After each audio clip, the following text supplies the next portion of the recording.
धुळे, खानदेशातलं महत्त्वाचं शहर. तापी आणि गिरणा नदीच्या खोऱ्याचा हा भाग.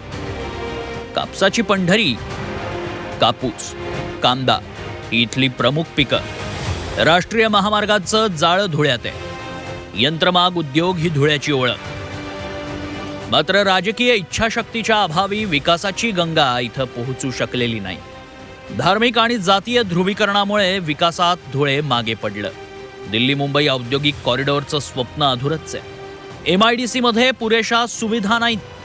इंदूर रेल्वे मार्ग रखडलेलाच आहे. बेरोजगारी हे देखील धुळेकरांचं मोठं दुखणं आहे. धुळे हा मतदारसंघ अलीकडच्या काळात भाजपचा बालेकिल्ला बनलाय. 2009 मध्ये भाजपच्या प्रताप सोनावणेंनी काँग्रेसच्या अमरीशभाई पटेलांचा पराभव केला. 2014 मध्ये भाजपनं डॉक्टर सुभाष भामरेंना उमेदवारी दिली. त्यांनी पुन्हा एकदा काँग्रेसच्या अमरीशभाईंना हरवलं. 2019 मध्ये काँग्रेसनं कुणाल पाटलांना संधी दिली. मात्र भामरेंनी त्यांचा पाडाव करून दुसऱ्यांदा खासदारकी मिळवली. विधानसभेचा विचार केला तर भाजपचे 2, MIMचे 2, काँग्रेसचा 1 आणि शिवसेना शिंदे गटाचा 1 आमदार आहे.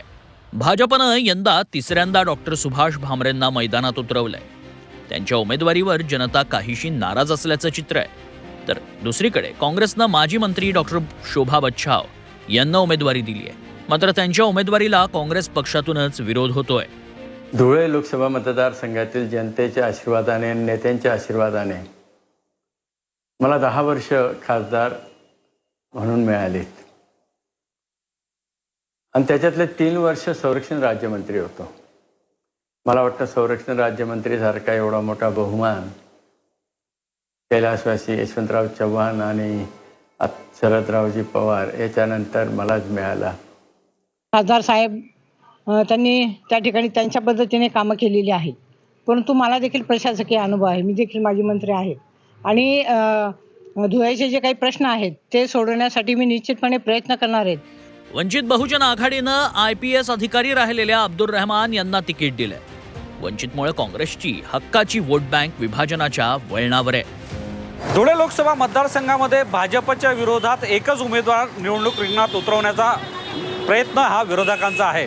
मात्र वरिष्ठ नेते आणि स्थानिक नेत्यांमध्ये समन्वय नसल्याने विरोधकांचा हा प्रयत्न यशस्वी होईल याबाबत शंका आहे आणि निश्चितच याचा फायदा हा भाजपला होईल. प्रशांत परदेशी, झी मीडिया, धुळे.